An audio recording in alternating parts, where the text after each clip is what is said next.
we're opening regions that have hit the data points, hit the metrics. Western New York has one metric that they have to hit, which is the number of tracers. They need 521 tracers. They've identified 525. Great piece of work that they did over the weekend. I want to thank the mayor. I want to thank the county executive, all the regional officials who found people to serve as tracers. They're going to be trained tomorrow, and that means all the metrics will be hit, and Western New York will open tomorrow. So that's exciting. And it's been a long, painful period, but we start to reopen tomorrow. New York State Department of Health is also granting a waiver to restart elective procedures for ECMC.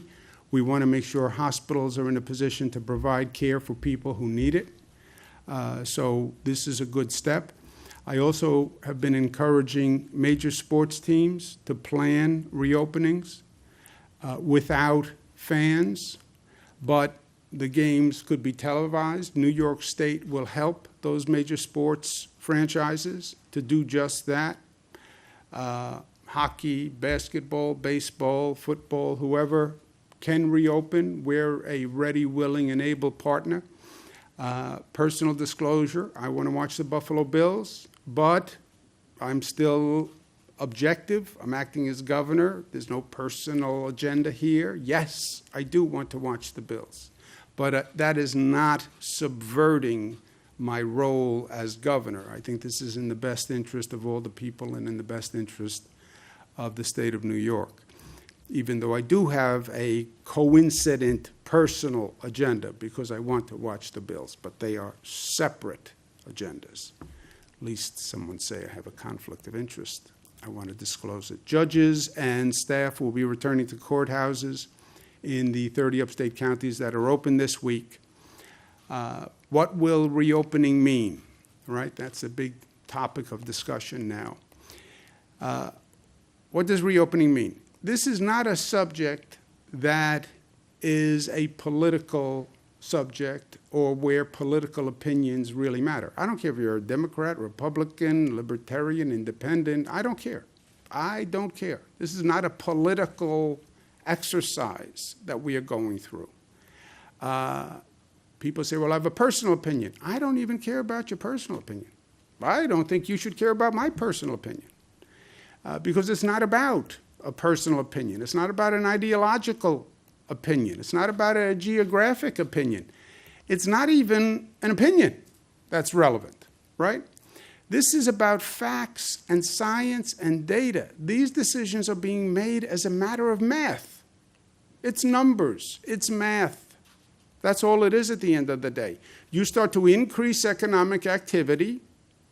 You have more people coming out of their homes, more people contacting other people, and then you measure the impact of that increase with numbers.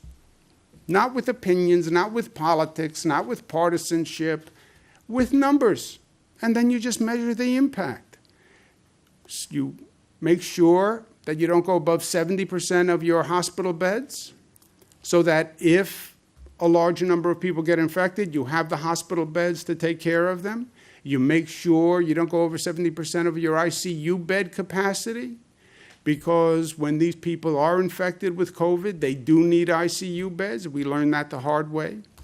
You have testing up and running of 30 tests per 1,000 residents. Where did that come from? That's the White House Coronavirus Task Force, Dr. Birx.